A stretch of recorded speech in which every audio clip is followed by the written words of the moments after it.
why the Israelis have been happy to murder tens of thousands of children in Gaza, because they believe in blood guilt. I would say I think that anti-Semitism is a made-up word. It's a Marxist communist word to cudgel, goyim into to being subservient. Jewish people were the ones that were trading us. Jewish people were in control of the slave trade. Christian Zionists, like, what is that? I dislike them more than anybody. Jews? Jewish. Goodbye, then.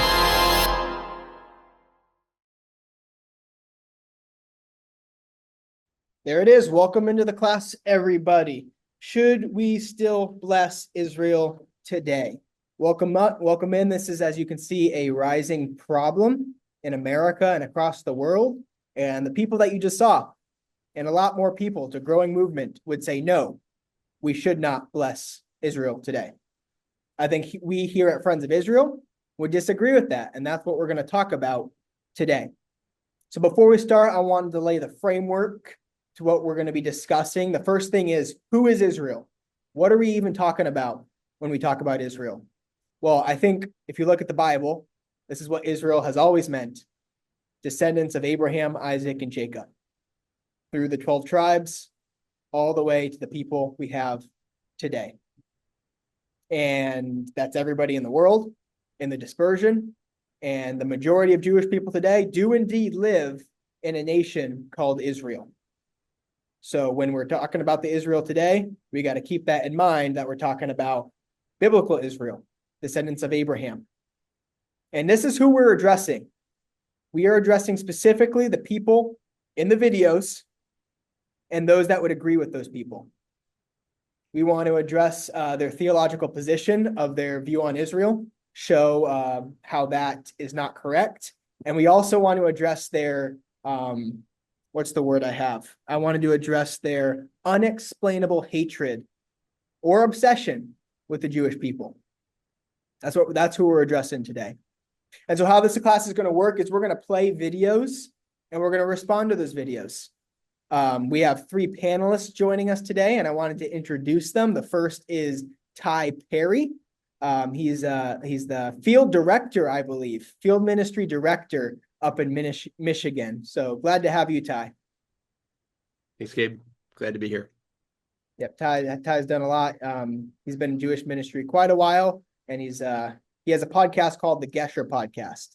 Look that up. He interviews many rabbis and people in the Jewish community. Next up, we have Cameron Joyner, who's down in Atlanta. He's assistant director, I believe, of our program ministries, or our mobilization ministries here at FOI. So glad to have you, Cameron. Thanks, Gabe. Good to be here. Thank you for everybody for showing up. Perfect. And then finally, last but not least, we have Bruce Scott, director of mobilization ministries here at FOI. Over in Phoenix, where Bruce, glad to have you. What's the temperature in Phoenix? 74 degrees, a little balmy. You can't complain about that in the winter. It's a good time over there in Phoenix, but good to have you. So what we're going to do as we start is we're going to turn it over to Ty, and he'll open us up as we start by answering this question: should we bless Israel today? All right. Thank you, Gabe. And thank you, everybody, for tuning in. So you can probably guess the answer that we have to this question at the Friends of Israel. Yes, we believe that we should be blessing Israel. And as Gabe said, when we say Israel, we don't mean just the state of Israel. We mean no less than the state of Israel, but we mean the people of Israel, Am Yisrael, the people of Israel, the descendants of Abraham, Isaac, and Jacob. So this evening, I have the privilege of talking about anti-Semitism, specifically the anti-Semitism being espoused by people that maybe at one time we might have found some allegiance with. I certainly did with some of them. And yet they've moved away. They've adopted this idea of anti-Semitism. So let's define what that is. I'm just going to offer you 2 definitions that I think are helpful. One by noted political commentator Dennis Prager, Jewish himself. He says this: an anti-Semite is someone who hates Jews for being Jews, and or someone who believes that the only country in the world that should be destroyed is the Jewish one. So that's Dennis's definition. I think it's a good one. The other one I think gets even deeper. It's by Oliver Melnick, a Jewish believer and scholar. He says anti-Semitism is the irrational and demonic hatred of Israel and the Jewish people, characterized by thoughts, words, and/or deeds against them. I want to give you a couple of examples of what this looks like today. We often, you might think anti-Semitism and you think swastikas painted on Jewish community centers, or you might think of images of the Holocaust, and that is classic anti-Semitism. And yet we're seeing a rise of anti-Semitism on the political right. Sometimes they're called the alt-right, and within the church by men and women who espouse or who claim to be believers in Jesus, and yet they have married a far-right politic with anti-Semitism and their religious beliefs. And one of the clearest examples of this is a man by the name of Joel Webbon. Joel Webbon is an American Reformed Baptist pastor, and he's also a commentator known for his outspoken advocacy of Christian nationalism and criticism of Israel and the Jewish people that I believe crosses the line from mere criticism into actual anti-Semitism. So I want to start with a video Gabe's going to play for us. It's titled, "Why Does Pastor Joel Hate Israel?" It's a video he posted to his own YouTube channel. Take a look at this clip. Okay, so first and foremost, I don't hate Jews. Not all Jews in a universal sense, each and every single Jew. I had a conversation with a friend the other day. We were talking about, well, how would you define anti-Semitism, Joel? Is what he was asking me. He's like, what do you, if you don't think that you fit the bill, then how would you define anti-Semitism? So first, I would say I think that anti-Semitism is a made-up word. It's a Marxist communist word to cudgel, goyim into being subservient to Jews. So I don't really like the word. Okay, so Joel is going to define anti-Semitism, and I wanted to just notice a couple of things. First of all, and we're going to play some more of the same video. He says that he doesn't hate all Jews, not each and every single one. He's going to repeat this in a moment. So he doesn't say that he doesn't hate Jews. He just doesn't hate every single one. And so he therefore thinks he can't be an anti-Semite. The problem with this should be very easy to see, identify on its face, because the Nazi regime didn't hate each and every Jew. There were not the majority, but there was a small minority of Jewish people that the Nazis gave a pass to because they liked them. So this idea that he's not an anti-Semite because he doesn't hate each and every Jew is it's not an answer. It doesn't help him in any way. Secondly, and this is, I think, really important for us to note, he says he believes anti-Semitism is a term made up by Marxist communists to, he says cudgel, I think he means cudgel, goyim, into being subservient to Jews. What does he mean here? Well, goyim is the Hebrew word for the nations, goyim, or Gentiles. And so he believes that this is a term invented by communistic Jews, far-left Jewish people, to beat Gentiles into submission to Jewish people. There's a lot to unpack here, but he's wrong. If he did any digging into the history of the term anti-Semitism, he would know that anti-Semitism was coined by a leftist in Germany in 1879. And this leftist name was Wilhelm Marr. He was a leftist political agitator, a journalist, and he developed this term to describe his own hatred of the Jewish people. So this is not something that was applied to muzzle the mouths and the voices of those who had some criticism of the Jewish people, so that the Gentiles would be somehow beaten into submission or cudgeled, as Webbon says. But he actually used it to describe his own views of the Jewish people. He also, this Wilhelm Marr, founded the League of Anti-Semites that year. And the League of Anti-Semites was an organization bent on persecuting the Jewish people of Germany. Now, this is in 1879. We know it's going to happen in 50 years to come, 60 years to come. But this is where this term anti-Semitism comes from. So Webbon is flat out wrong. Anti-Semitism is not a word invented by leftists to somehow beat Gentiles into submission, but actually it was invented by a leftist Gentile who believed that Germans must make the Jewish people subservient to them in a cultural war. Let's go to the next clip. I want you to see this. It's the same video, and he's going to tell us more about his definition of anti-Semitism and what he thinks should happen to Jewish Americans. Take a look. So what constitutes a sinful hatred of Jews? In my opinion, in Joel Webbon's opinion, a universal hatred, and not just universal, but a universal and unjustifiable hatred, right? Without cause, without reason, and a universal and unjustifiable hatred of all Jews to the point of actively wishing or desiring toward them their harm and destruction, physically, economically, emotionally, spiritually, etc. And based off of that standard, I do not have any sinful hatred towards Jews. I want those who have dual citizenship, whether it be in Israel or any other country for that matter, not to serve office in my country. I would prefer for them not to be able to vote in my country.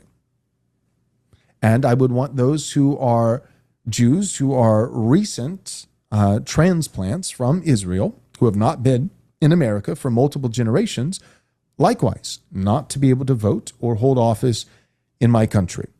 Beyond that, I would like pornography to be abolished, absolutely banned outright with strict penalties for anyone who breaks the rule.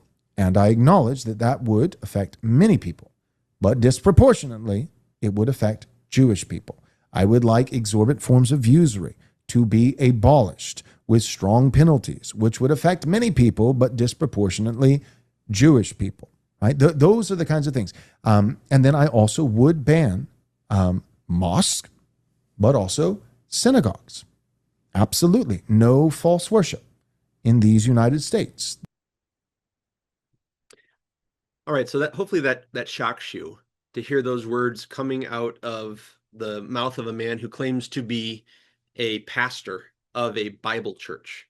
I think what's most concerning about this is that he claims to be a follower of Jesus, and now we have to think about who is Jesus.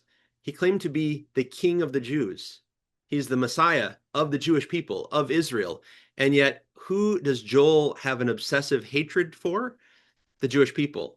I want you to just notice a couple of things here. Notice that he doesn't say hatred is wrong. He says, oh, anti-Semitism is a hatred that's not always unjustifiable. So he says that it needs to be, it's a universal and unjustifiable hatred without cause. So this means he believes, evidently, that there is a hatred for the Jewish people that is acceptable, as long as it's not universal, as long as it's based, in his view, in justice, and that they have some cause for their hatred. Now, the reason I started with the need to remember that this man claims to be a pastor and a follower of Jesus is that we have to remember what Jesus himself said as the King of the Jews. In Matthew 5:43-48, the Messiah says this. He says, "You have heard that it was said, 'You shall love your neighbor and hate your enemy.' But I say to you, love your enemies. Bless those who curse you. Do good to those who hate you. And pray for those who spitefully use you and persecute you, that you may be sons of your Father in heaven." So he's saying, if you want to be like your Father in heaven, don't hate other people. Don't even hate your enemies. He goes on, Jesus says, "For he makes his sun rise on the evil and on the good, and sends rain on the just and on the unjust. For if you love those who love you, what reward have you? Do not even the tax collectors do the same? And if you greet your brethren only, what do you do? What do you do more than others? Do not even the tax collectors do so? Therefore, you shall be perfect, just as your Father in heaven is perfect." So this should be alarming that he believes there is a justifiable hatred of Jewish people, as long as it's not every Jewish person and it's not unfounded. That goes directly against the scriptures, whether Jewish or not, that we're not to hate anybody at all. I want to go to another clip here in just a moment. But before we do this, let's just take note. What is the outflow of Joel Webbon's theology, his animosity against the Jewish people? Well, he says he wants Jews with dual citizenship, not to hold public office. Now, why do Jewish people have dual citizenship? Well, they have dual citizenship because persecution arises in virtually every nation where they go. I don't know if you saw this, but just this last week or the week before, there was talk between the representatives of the Jewish community in the UK with the Trump administration to try to make the US a place of asylum in the case that anti-Semitism in the UK, which is at a boiling point. And when that boils over, the Jewish community in the UK wants a place to be able to come. Why is that? Because wherever they go, there are those who hate the Jewish people. And so they need a dual citizenship, particularly in Israel. There needs to be a safe haven. Joel Webbon would have that be done away with. He also says Jews should not be able to vote in the United States, that Israeli immigrants should not be able to vote or hold office. He ties, interestingly, the abolition of pornography to the Jewish people. And he says that this would disproportionately affect Jewish people.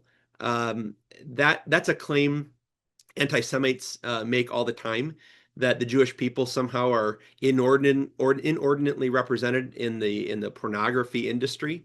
I would be interested to know what the statistics are on the number of people using that sinful industry. I bet it's not only Jewish people. He also believes that the abolition of usury would disproportionately affect Jewish people. He also says he would ban mosques and synagogues because he doesn't want any false worship in the United States. I found this interesting because where was it that Jesus did his ministry? It was in synagogues. If you go to Capernaum on one of our trips to Israel, you will go to, and you'll see the ruins of the foundation of the synagogue in Capernaum where Jesus ministered. You can go to one in Nazareth as well. He wasn't going to Baptist churches. He was going into synagogues to minister. Paul, when he goes into a city to minister there, where does he go? Synagogue. So this idea in Joel's mind that the synagogue needs to be destroyed would have left Jesus and the Apostle Paul scratching their heads because that wasn't their philosophy. So let me just respond to this. Where does this come from?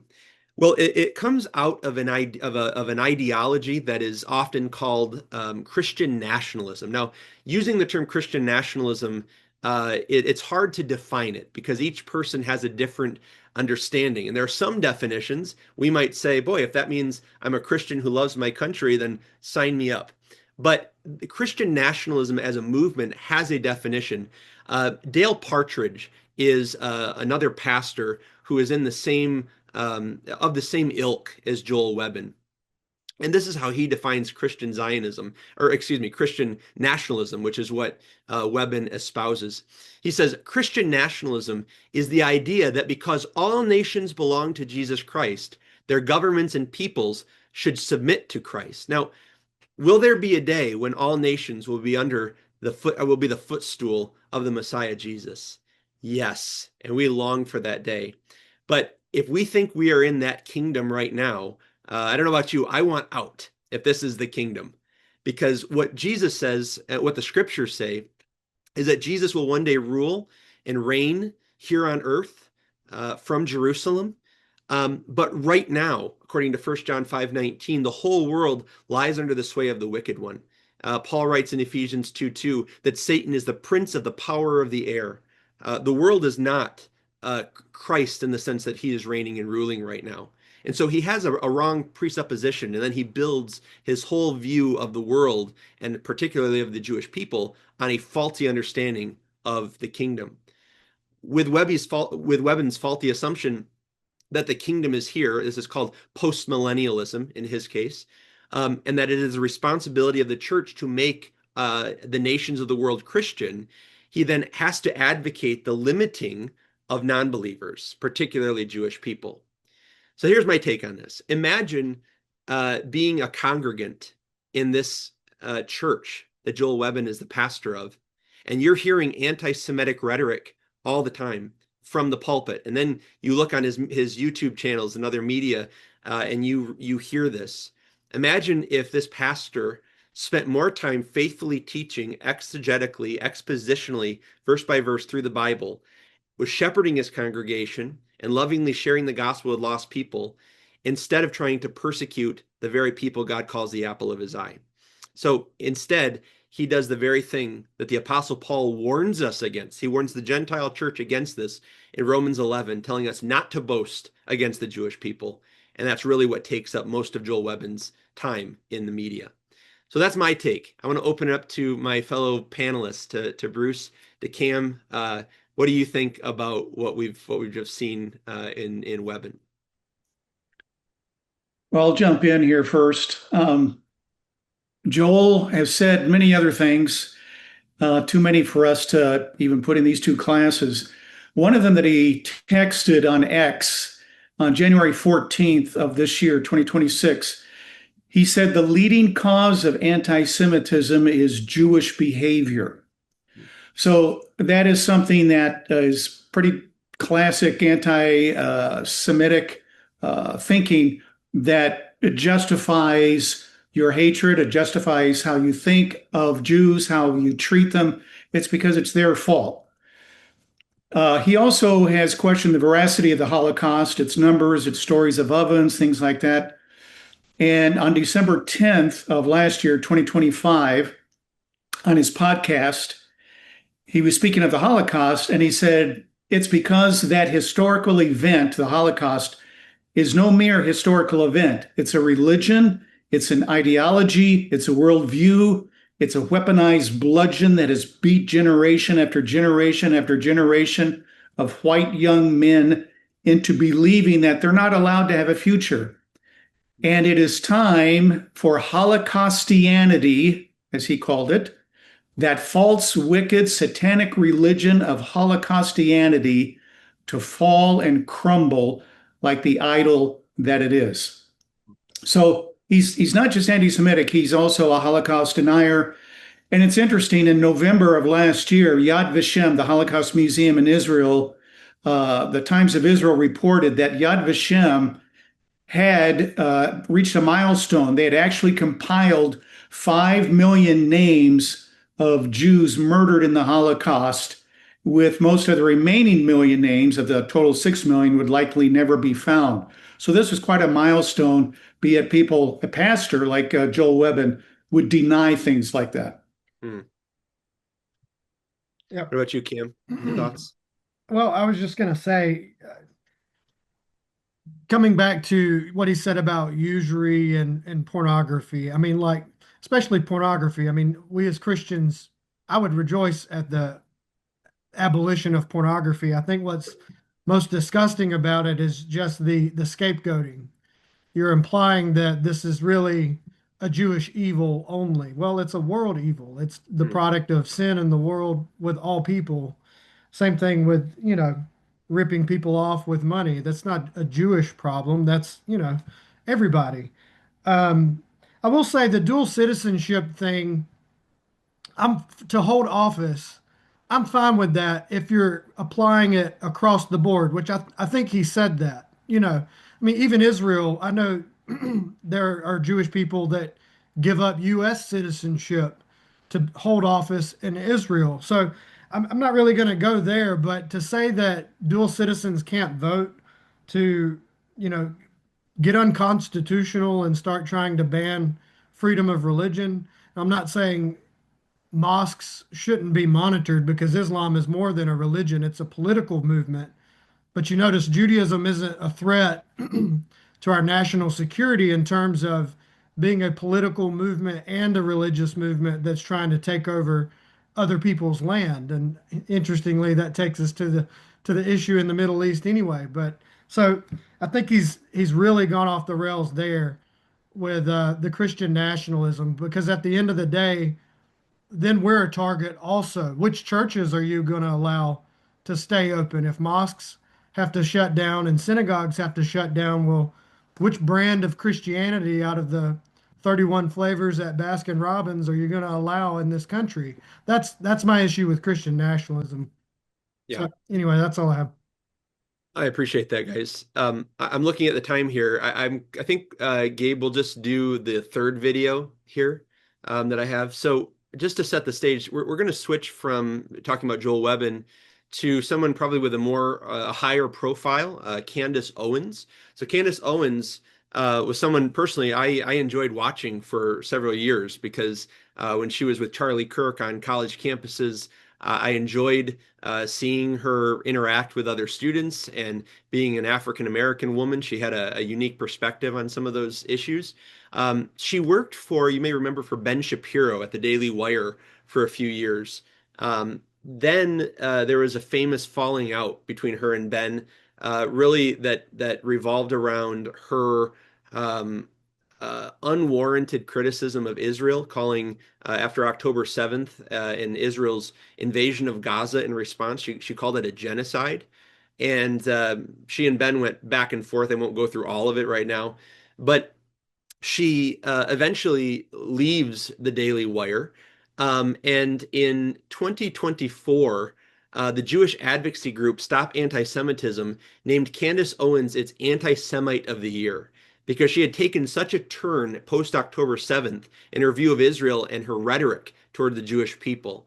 We won't go through all of these statements that she makes, but one of the things that's important to note is that she leaves the Daily Wire in March of 2024, and she's has a long-standing animosity against Ben Shapiro, and that's neither here nor there. If you have a falling out with an ex-boss, that's probably not she's not the only one to have ever had that. But in the video I'm going to show you, she's talking about Ben Shapiro. We actually would have started this video earlier, but she uses language we won't air. And while at first it seems that her animosity towards Ben is simply because of their ongoing feud, it quickly turns much darker. In fact, just seconds prior, in the section where she curses, we're not going to show that, she says, and I'm quoting, "Look at you. I look at you and I just think you are such a little worm. I could see you right now, probably. What can we get out of here? We're going to sue her into bankruptcy again. Right. Sue her for every infraction, every word that I don't like, and every time my feelings are hurt. Why? Because what you really believe in is Baal Berith. Baal Berith means is the Canaanite god of the covenant."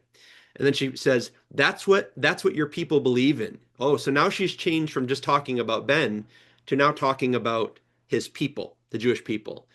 You believe that you are contract lords and that people are not allowed to violate contracts or you will ruin them for years. You fire someone and you effectively stalk and harass them for years after. I'm here to let you know that I'm done with it. So now I want to show you this. It's a pretty quick clip. I think it's about 1 minute of something she's talking about just after this statement. If we could go there, Gabe. But the rest of the world can't stand you. You're obnoxious. You have absolutely no values that exist outside of the Talmud. You describe yourself as a Talmudic Jew, and I've learned what's in that Talmud, and I encourage other people at home to learn what is in that Talmud so that you know what Ben thinks of you, because he doesn't just hate me, he hates you too, white men. He hates all black people, okay? If he's following the rules of the Talmud, I mean, when I say hates, they think that we're animals, that they have a right to own us, that they have a right to make us worship them, that they have a right to lie to us, that they have a right to sue us and take everything that we have, that they have a right to deceive us, that they have a right to treat Charlie the way that he treated Charlie while he was alive, only to then try to defraud the population into thinking that he is somehow a part of his legacy, that he somehow cared about Charlie Kirk and cares to protect the people that are working at Turning Point USA. Goodbye, Ben. Okay, so you can see where her dislike of Ben Shapiro as an ex-boss and her hatred of the Jewish people go hand in hand. It's hard to see where the line is there. I'm running out of time, but I just want to say this. The book she's holding up there, this is where she's learned about she says the Talmud. This book that she has the Talmudic, it's called the Talmudic Jew. It was written in 1871 by another German, a Catholic, who was an anti-Semite. His name was August Rohling. She has the English version there. It was really originally written in German.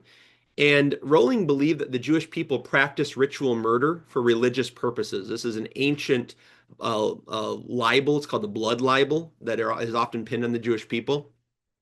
It's interesting, Rowling couldn't read Aramaic or Hebrew, which is what the Talmud is written in. And so he was discovered to be a fraud. But this book is an anti-Semitic screed against the Jewish people. So she's imbibing false information, and then she's using that to spew vitriol against not just Ben Shapiro, but Jewish people in general. Whatever you think of Ben Shapiro is really not the issue. It's that she's painting all Jewish people with this.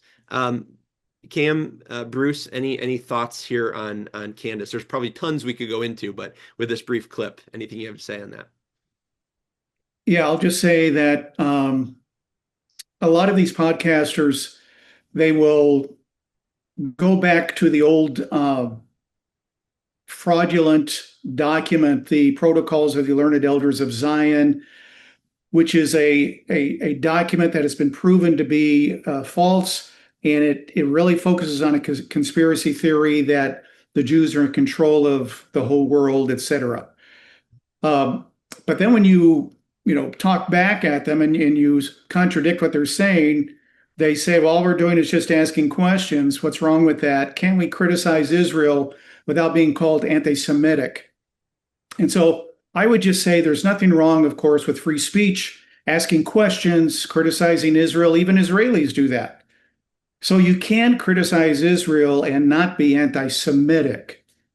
But I would say you should be very careful that your criticism is based on truth, because too much of the criticism or downright hatred of Israel is based on lies and propaganda. So here's what I say. Here's how you can tell if you're anti-Semitic. If you are content, and that's a key word, if you are content with criticizing Israel while being willfully and lazily ignorant of the facts, or you're content about slandering Israel without any verifiable evidence, then yes, you are quite likely anti-Semitic. And this is why I would appeal to Proverbs 20:19 when it comes to Candace's podcast in particular, which to me, her podcast is more like a supermarket tabloid filled with speculations and slanders. But Proverbs 20:19 says, one who goes about as a slanderer reveals secrets. Therefore, do not associate with a gossip. Amen. Thanks, Bruce. I would quickly just add to that, this is basic, 101, how not to be a racist. Don't use stereotypes. Looking at the Candace clip, if you were to just take out the Jewish element and fill in any other people group, I mean, if I were angry at an Asian person and starting saying, you're all spies for China, I would be guilty of racism. If I were to say, if I were angry at a black person that I worked with, and I would say, this is the problem with all of you and your people, I mean, I would be fired. I mean, you would want to give me a hood and think that I was in the 1960s in the South. I mean, but when it's Jewish people, suddenly there's a different test, and that's the problem. Absolutely. Thanks for that, guys. Gabe, turn it back over to you. Cool. Thanks, Ty. Some really good insight, good stuff there. That was the anti-Semitism portion of our program. Ty covered what is the definition of anti-Semitism, what it looks like for somebody like Joel Webbon or Candace Owens to participate in that and in their opinions. And now what we're going to do is we're going to turn to the political side of things. We're going to look at the political side through the lens of the Bible, holding to what Scripture says. And Cameron's going to spearhead this. So Cameron, I'm going to turn it over to you. Yeah, thanks, Gabe. Can you hear me okay? So I think this is a good segue from anti-Semitism into the politics of it all, because whether or not we should bless Israel has been a major thing in the media right now, especially in conservative media. You're kind of used to it on the left in America, coming from the squad with Democrats and everything.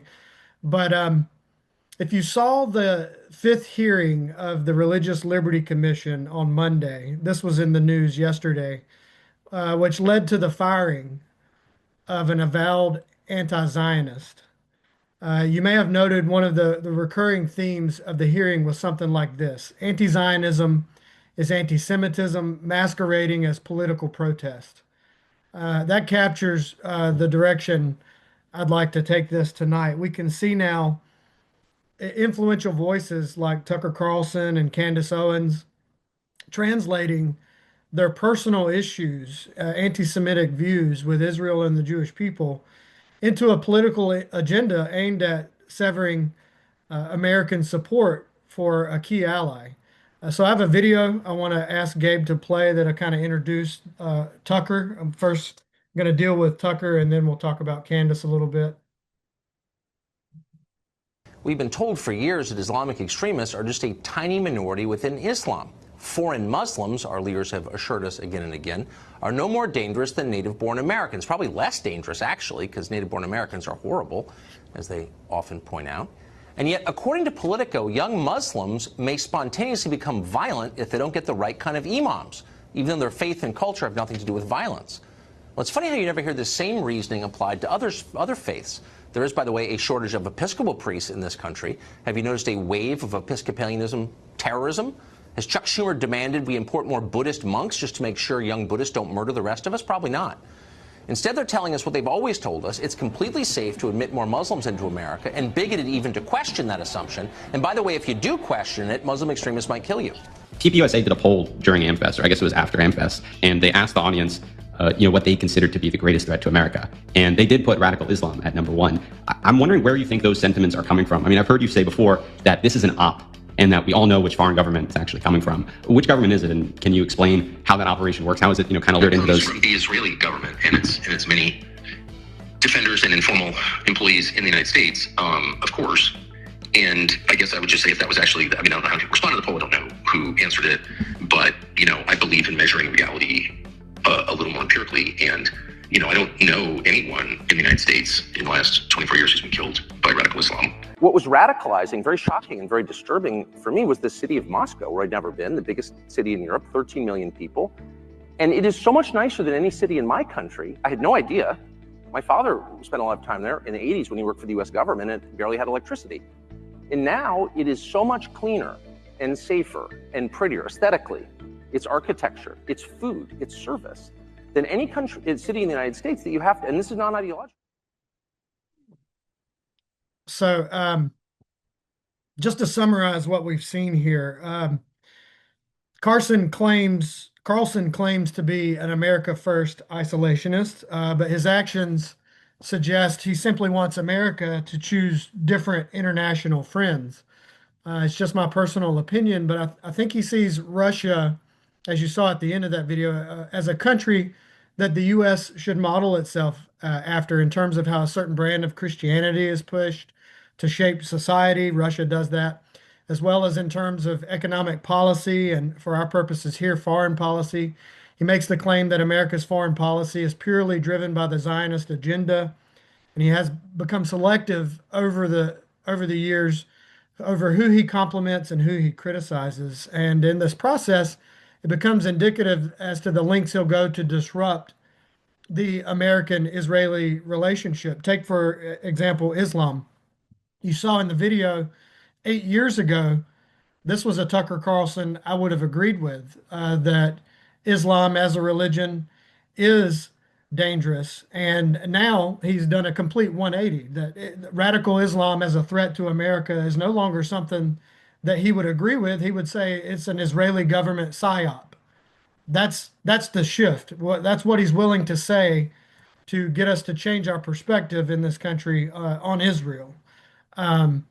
So Tucker Carlson's admiration for both Russian and Islamic governance, praised for their aesthetic order, cities like Moscow, Dubai, low grocery prices, which is, I want that, nothing wrong with that. But it reflects his deep frustration with America's societal decay.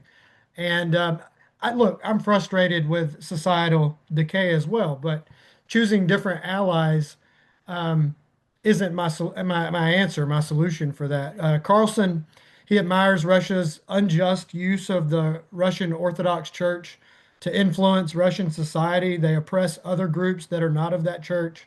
It's more like a soft establishment, not a freedom of religion. Tucker's expressed, admiration for Sharia law and how it creates a moral society in their countries.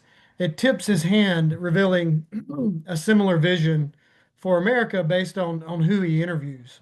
So Tucker's interviews with various guests like Nick Fuentes and a Christian nationalist by the name of Doug Wilson underscores that aforementioned similar vision that I'm talking about. It's almost like he wants an America that he can be proud of, one that his grandkids can be proud of. For him, it seems that achieving those goals might just require transforming America into a Christian nation through state influenced morality and adopting a foreign policy that benefits the American economy, which he claims having a pro Israel foreign policy does not benefit the American economy. The money is with the Islamic countries, so to speak, in his view.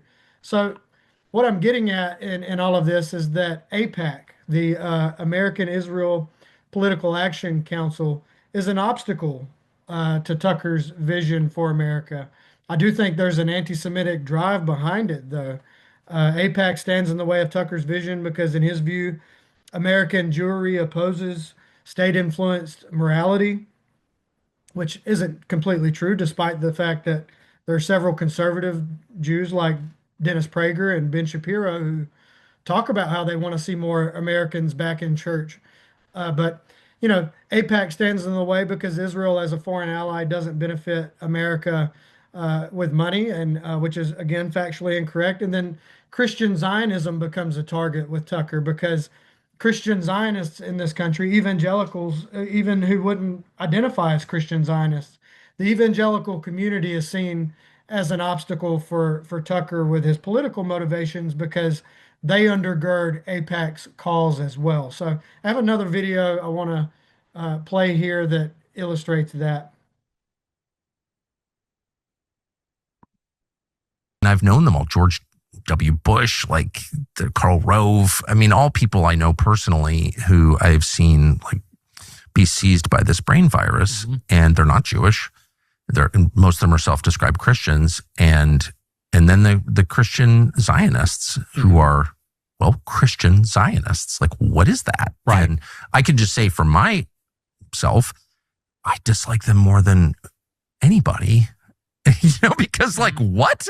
Because it's Christian heresy, and I'm offended by that as a Christian. So you'll notice he's not really going after other Christian heresies. This one's just the one that he deems a heresy that's in the way.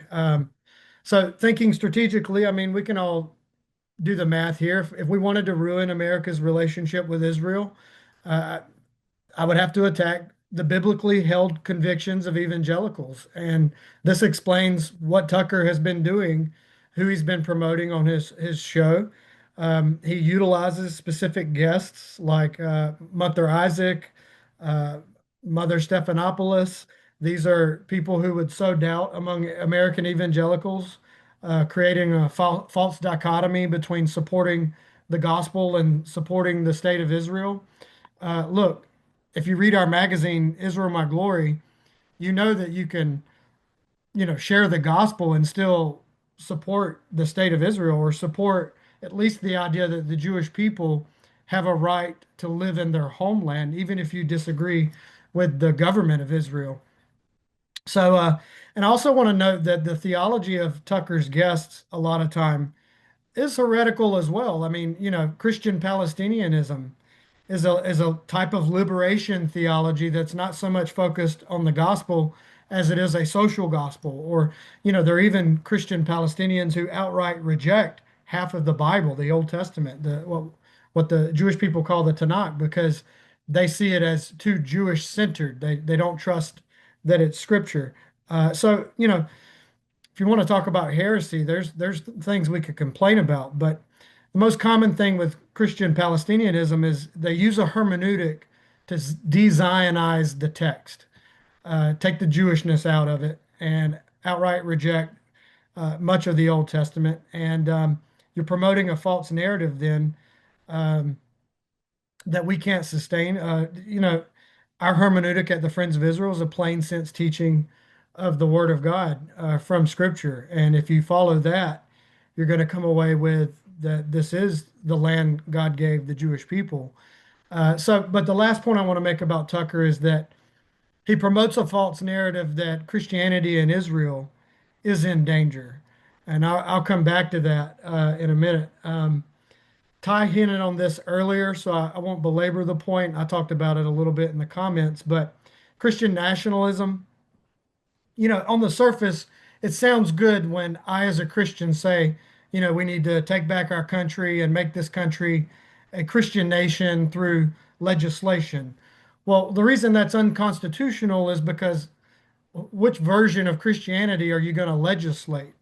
And so freedom of religion is a big deal here, and we have to learn the lessons of Christian Europe and not legislate religious morality, because it then begins to target people who don't necessarily agree with us. It's also not how discipleship works. The Great Commission doesn't really mean seizing the government in the name of Christ and trying to establish a kingdom here on earth that's a Christian kingdom. That was tried in various places in the Middle Ages, and that's why eschatology, as a discipline, what you believe about the future can have an impact on what happens in this world. But actual evangelism is discipleship, and if that transforms a society, fantastic. But seizing the government and turning the government into a Christian government can end up being bad for those of us who would disagree with what type of Christianity. But it would definitely be bad for Jewish people, as history has shown us. So Israel as an ally, I want to address this, does benefit us economically. Total trade between the U.S. and Israel was roughly 55 billion in 2024. Over 10 years, 318 billion. A lot of jobs in the U.S., 8,000 jobs in 2024 in the U.S. Or no, 60,000 jobs, excuse me, 8,000 alone in California. But then military aid is often cited as a waste of money on our part.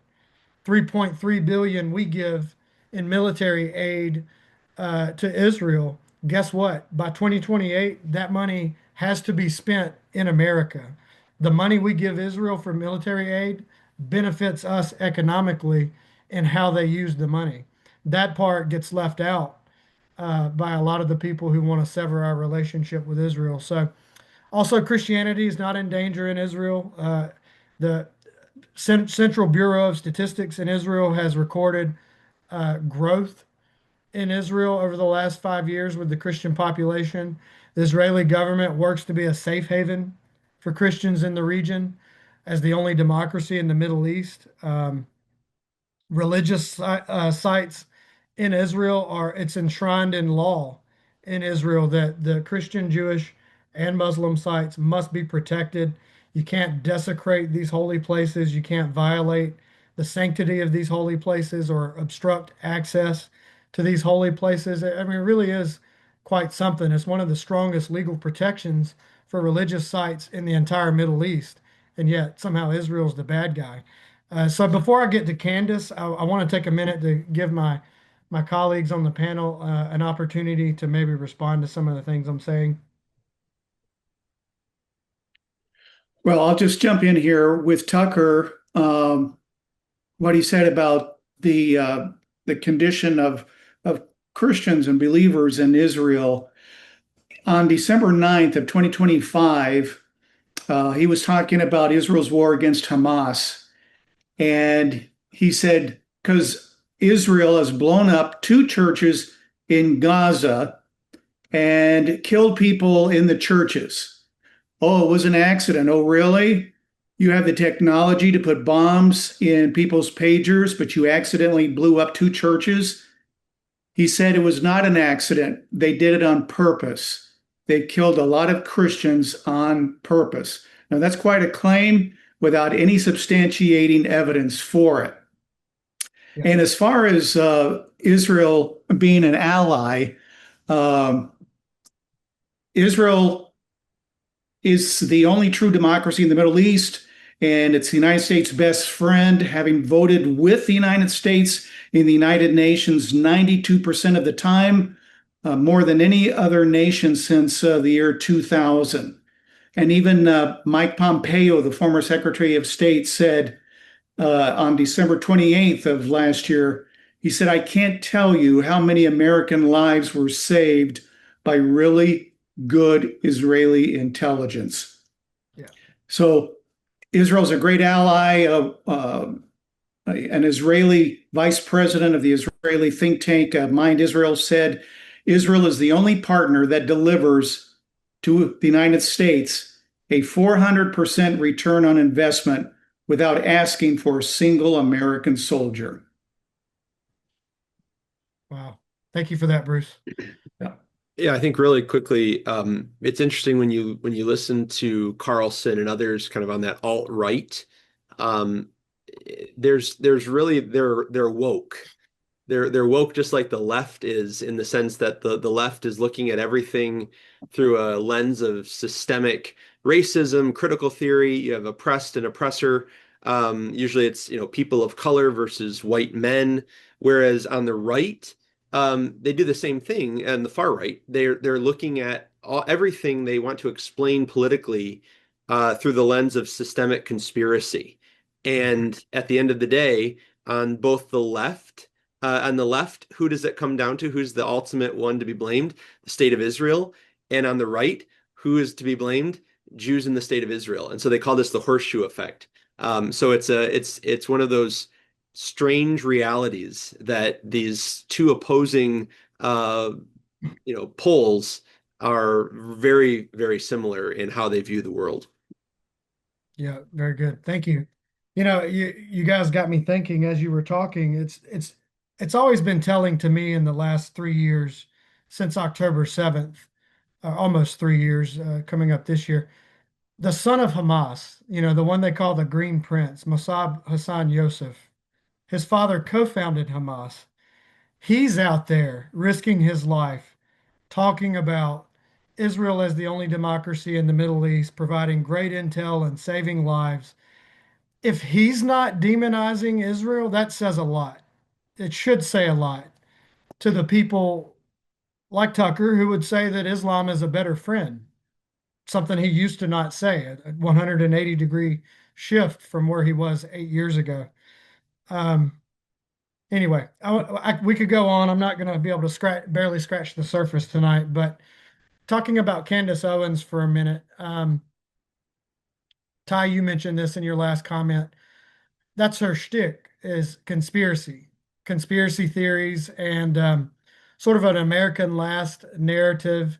She's practically branded herself as the lone truth teller who's calling out America for putting Israel in front of its own interest, which is not true. We're always after our own interests in a friendship. It's verifiable, but she distorts historical truth in order to demonstrate her point that America is being held hostage by both Israel and AIPAC, a lobby in the U.S. A key example of her willingness to use conspiracy theory to change people would be the resurrection of the 1967 USS Liberty incident, which was a tragic naval accident where Israel accidentally attacked a U.S. spy ship by mistake. She uses this nearly 60-year-old event to paint Israel as, the aggressor, collaborate. She's, if you watch the interview where she hosted Phil Turney, a survivor of the Liberty, this is a man who collaborates with Holocaust deniers to turn a naval accident into a blood libel. What do I mean by that? This next video will explain how you do that. How do you turn a naval accident into a blood libel? What is going on in your mind? Because I just am thinking of that moment of consciousness when you think you're going to be saved because you see your friend and your ally, and then suddenly you realize that your friend and your ally is actually killing you, and they're in torpedo boats. So there's no way they know this is an American ship, right? Yes. What's going on in your mind and emotionally in that moment? If you could take yourself back, like how that conscious switch of, wait a second, this is not my friend, I'm being betrayed. Well, I think Jesus Christ would know a lot about betrayal, and we were betrayed. And I think that's one of the reasons I'm here is because Jesus Christ didn't want us to die that day. He wanted us. Well, I'll put it this way. God saved us from God's chosen people. That's what he did. Yeah, so that's how you do it. Suddenly, what happened 2,000 years ago doesn't directly have any impact on a naval accident, but suddenly, because it's Israel, you're making this betrayal of our friend in 1967 because he claims it was intentional. You're making this the same as when it's going back to the Christ killer thing. All Jews are Christ killers. That's a blood libel. And so, without going off into that rabbit trail further, I do have an article I wrote on Harbinger's Daily that goes into detail about the Liberty incident, so I won't belabor it here, but it was an accident in the Six-Day War. Israel thought they were attacking an Egyptian ship, and it's a bit irrational to go after one of today's allies because of a mistake that happened nearly 60 years ago. It's sort of like, Japan deliberately attacked, not accidentally, deliberately attacked the US in 1941, and yet today they are our allies. I mean, I was in the US Navy. I actually met Japanese sailors on a naval base in San Diego. And we literally marveled in 2005 in California how cool it is that they're our friends now. They're here learning and things like that on our own base. We don't do that. We don't go after the Japanese over something that happened in World War II. It's part of an agenda. That's my point. It's Owens's attempt to use this incident to manipulate the emotions of the American voter against Jewish people, against the Jewish state, and effectively she's dividing the conservative base. So if you're a conservative, which I'm not speaking for Friends of Israel, but I'm a conservative, that terrifies me for the next election cycle. But if you watched AmFest 2025, the TPUSA event in December, this past December, you saw how the emotional effect was really working. This young man asks Ben Shapiro a question during the Q&A session about the Liberty incident, and you can tell he's very worked up over this. And Ben Shapiro pressed him as to why he was asking about the Liberty incident. Why is it relevant for politics today? He couldn't answer ultimately. So you see the strategy works. You're playing on people's emotions. And Tucker Carlson's interview with Nick Fuentes, where he called Christian Zionism a brain virus, Owens has yet again joined Carlson in criticizing Christian Zionism. She's claimed that Zionists believe they will get into heaven for supporting Benjamin Netanyahu's policies. And she's remarked that Christian Zionism is antithetical to the Bible. Kind of creates a straw man argument quite often for Christian Zionists. And so that's why I'm looking forward to what Bruce is going to say when he gets into the theology of all of this, but next week. But I mentioned AIPAC earlier, and I want to come back to that. Both of Candace and Tucker have pretty much coordinated their attacks on AIPAC, and I had a video I was going to ask Gabe to play, but for sake of time, it's okay. I'll just summarize that they want to create this narrative that AIPAC is a foreign agent, Israel influencing elections in our country, the Israeli government, through this political action council. And they want AIPAC to register under the Foreign Agents Registration Act. That's their desire. Other governments that want to, influence the U.S. with groups in our country have to register under that. They say, why are the Zionists special, right? Well, you have to remember it's our right as American citizens to lobby our politicians to support Israel. If we believe we should be allied with Israel, then we want to have people like Ted Cruz or Mike Huckabee, anyone who's elected, we want them to go to Washington and represent me who wants our country allied with Israel. That's much different than allowing, Israel to influence our government through this political action council. That's why AIPAC does not have to register under the Foreign Agents Registration Act, because it's the American citizen's right, your right, to give money to AIPAC if you want to send politicians to Washington to shore up that alliance. So, for sake of time, I just want to, summarize my last few points here. It's not Friends of Israel's undertaking to tell you who to vote for, but it is my request in FOI Equip. We want to equip you with facts, with a way to research this kind of thing, know what anti-Semitism is, know how it influences American politics, be able to spot it when someone is using bad theology, historical revisionism, conspiracy theory, outright lies, even to discourage our country's ability and willingness to bless Israel. Because in the next election, it's going to matter how you vote, even though I'm not telling you who to vote for.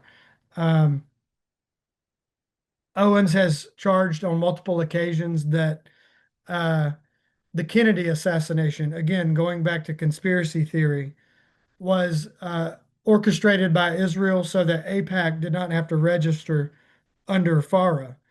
Actually, AIPAC didn't exist at that time. The American Zionist Committee for Public Affairs existed, and they would have had to register, except that they disbanded. They wanted to find a better way to comply with federal lobbying regulations so Jewish Americans primarily, but also evangelicals, could support the state of Israel through political action by lobbying their own government. That's what AIPAC does, and that's why I think AIPAC is something that's a good thing. But that's not a hill I'm going to die on.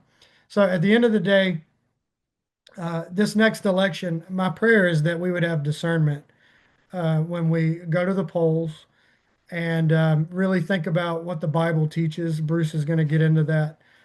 Vice President Vance at the America Fest, same event where Ben Shapiro was being questioned about the USS Liberty. He wanted to frame the debate between Tucker Carlson and Ben Shapiro as a public policy issue and not an anti-Semitic issue.